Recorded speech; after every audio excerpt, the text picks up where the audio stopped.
जी बच्चे नेक्स्ट देखें हमारे पास थेल्स थ्योरम है। इसकी स्टेटमेंट आप देखें, पहले ये समझें। कहता है कि if a line is drawn a parallel to the one of the side of triangle, जैसे हमारे पास बेटा ये ए बी सी ट्राइंगल है, तो इसकी बी सी साइड के हमने पैरेलल ये लाइन खींची है, ये बी सी साइड की ये पैरेलल है। तो कहता है ट्राइंगल अगर उसकी एक साइड के पैरेलल हम एक लाइन खींचें, कहते हैं to intersect other two side, दूसरी साइड्स को, जैसे यानी ए बी और ए सी दूसरी दो साइड है, कहता है उस साइड्स को जो है ना बेटा डिस्टेंट पॉइंट के ऊपर वो इंटरसेक्ट करेगी। The other two sides divide in same ratio. कहता है जब हमारे पास किसी ट्राइंगल की एक साइड के पैरेलल हम लाइन खींचें तो दूसरी दो साइड्स को डिस्टेंट पॉइंट के ऊपर कट करेगी लाइन जो बी सी के पैरेलल है, और जहाँ कट करेगी तो वो सेम रेशियो से कट करेगी, यानी दोनों तरफ से बेटा डिस्टेंस जो है यहाँ ए से लेकर बेटा इस पॉइंट तक, फिर इस पॉइंट से सी तक बराबर होगा बेटा ए से लेकर बेटा इस पॉइंट तक, फिर इस पॉइंट से बी तक, यानी रेशियो सेम होगी।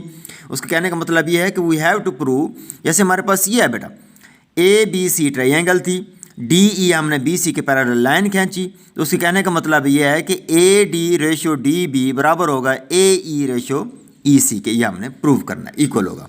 राइट, प्रूव करने जा रहे हैं बेटा। हमारे पास सबसे पहले गिवन ये है कि we have a triangle A B C, हमारे पास ए बी सी ट्रायंगल है, विच अ लाइन डी ई, ये जो डी ई है ये क्या है, पैरेलल टू बी सी है, intersect other two sides A B को बेटा डी के ऊपर कट करती है और ए सी को ई के ऊपर कट करती है रिस्पेक्टिवली, का मतलब बिलतरतीब। अब हमने इसके अंदर कंस्ट्रक्ट क्या किया वो बताने जा रहे हैं।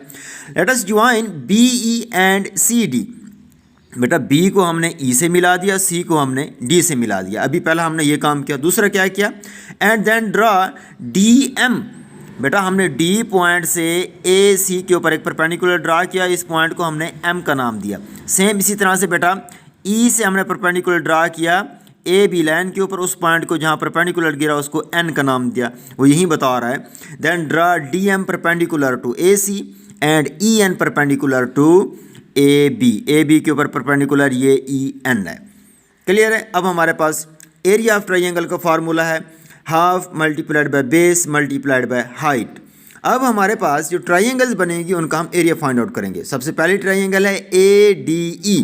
इधर देखें बेटा ए डी ई के अंदर बेटा हमारे पास बेस क्या है, ए डी को हम बेस ले रहे हैं, तो इसके ऊपर परपेंडिकुलर क्या है, ई एन। ये ई एन परपेंडिकुलर है, ये इसका बेस है बेटा।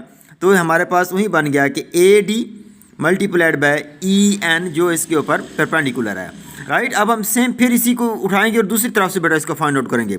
एरिया ऑफ ए डी ई। अब देखें बेटा इसका बेस हम लेते हैं ए ई इसका बेस है, तो इसके ऊपर परपेंडिकुलर है हमारे पास डी एम, ये परपेंडिकुलर है बेटा और ये इसका बेस है। तो अब इसी की मदद से इसका फार्मूला हमने बिल्डअप किया कि area of A D E को बराबर है half multiplied by A E multiplied by D M जो परपेंडिकुलर है। क्लियर है बेटा। अब हम इसका फाइंड आउट, ट्रायंगल का एरिया फाइंड आउट हो गया दो डिफरेंट वे से। तो अब हम नेक्स्ट चलते हैं। नेक्स्ट हमारे पास देखें similarly area of B D E. हमारे पास ये अब ट्रायंगल आ रही है बेटा बी डी ई। तो अब ये जो डी ई लाइन है बेटा ये इसके ऊपर परपेंडिकुलर नहीं है, तो अब हमें यहाँ पर डिफरेंट स्ट्रेटजी अपनानी पड़ेगी जो पीछे आपको समझा के आया हूँ। देखें अब बेटा इसकी ट्रायंगल की बेस जो है वो है बी डी।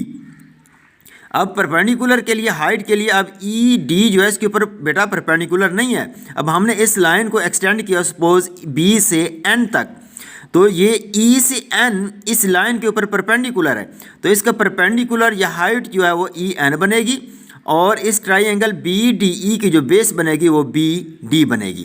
तो इसलिए हमने लिखा बेटा कि B D multiplied by E N, यही पॉइंट इसका समझने वाला था बेटा। क्लियर है। And D E C triangle जो है बेटा, अब इधर आ जाए डी ई सी ट्रायंगल के ऊपर बेटा, इस ट्रायंगल ऊपर बेस तो बनेगी सी ई, लेकिन इस पूरी लाइन के ऊपर परपेंडिकुलर कौन सा है, डी एम। तो इट मीन कि इस लाइन को हमने एक्सटेंड किया सी एम तक और इधर से बेटा परपेंडिकुलर ड्रा किया डी एम, तो इसका एरिया होगा half multiplied by base C ई और हाइट डी एम। तो ये हमारे पास बेटा इसका फार्मूला आ गया डी एम का। क्लियर है। अब हमने बेटा क्या किया, डिवाइड किया इक्वेशन 1 और बेटा इक्वेशन 3। तो ये area of A D E over area of B D E आ गया बेटा। इनकी दोनों की ये वैल्यू पुट की, हाफ से हाफ कैंसिल हो गया। इधर ई एन से ई एन कैंसिल हो गया, हमारे पास फाइनल रिजल्ट आया A D over D B, ये हमारे पास आ गया। क्लियर है।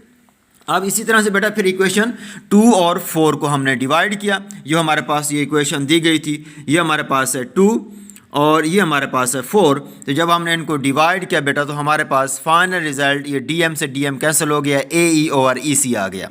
क्लियर है। अब मैंने आपको बेटा फर्स्ट में बताया था कि अगर दो ट्राई एंगल्स की बेस सेम हो तो उनका एरिया बराबर होता है। अब देखिए हमारे पास इस फिगर में गौर से बी डी ई जो हमारे पास ट्राई एंगल है और डी ई सी ट्राई एंगल है बेटा, इनकी ये साइड कॉमन है, सेम आ रही है। अगर हम इसको बेस माने तो फिर उसी रिजल्ट के तहत triangle B D E और triangle D E C की जो ये सेम साइड है इसकी वजह से इन दोनों का एरिया क्या होगा बेटा, इक्वल होगा। क्लियर है। तो हाँ यहाँ पर हमने लिख रहे हैं बेटा कि हमारे पास triangle D E C and triangle B D E have the same area because these triangle have same base. Clear है बच्चे। ये आपने वीडियो के अंदर दोबारा भी रिप्लाई करके देख सकेंगे कैसे सेम है। तो इसी तरह से फिर बेटा हमारे पास जब ये दोनों ट्राइंगल्स के एरिया सेम है बेटा और हमारे पास ये तो हमारे पास ट्राइंगल ही सेम है बेटा, ए डी ई और ए डी ई। तो आप देखें रिजल्ट ए के अंदर ऊपर हमारे पास है ए डी ई, नीचे है बेटा ट्राइंगल बी डी ई। और फिर इस तरह आप बी के अंदर आएँ तो हमारे पास ऊपर है ट्राइंगल ए डी ई, नीचे वाली ट्राइंगल डी ई सी। जब डी ई सी बेटा डी ई सी और बी डी ई ए का एरिया सेम है तो इट मीन दोनों इक्वल हैं और ऊपर ऑलरेडी सेम आ रही थी, तो ये इट मीन ये दोनों इक्वेशंस ए और बी दोनों क्या होगी बेटा, लेफ्ट साइड इक्वल। तो अब जब हमारे पास ए और बी के तहत हमारे पास रिजल्ट सी आया यानी दोनों साइड्स इक्वल हैं, जब लेफ्ट हैंड साइड इक्वल है बेटा तो फिर राइट हैंड साइड इक्वल नहीं होगी। अब ए की लेफ्ट हैंड साइड तो बेटा ये बनी हमारे पास, तो राइट क्या है A D over D B.